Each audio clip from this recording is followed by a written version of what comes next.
Welcome to our channel. Today we're going to talk about how to involve employees in the change process. First, it's crucial to communicate the vision clearly. Employees need to understand the why behind the change. This helps them see the bigger picture and how they fit into it. Next, involve employees in the planning process. Encourage them to share their ideas and feedback. This not only brings in diverse perspectives, but also makes them feel valued and part of the journey. Provide support and training. Change can be daunting, so offering the necessary resources and training can help employees adapt more smoothly.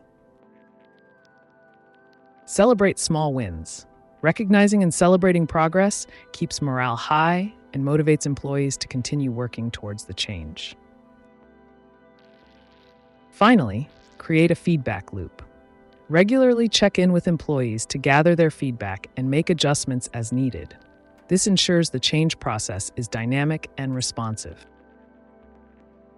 This video was sponsored by HEFLO, a cloud platform that provides artificial intelligence features for automating and documenting business processes.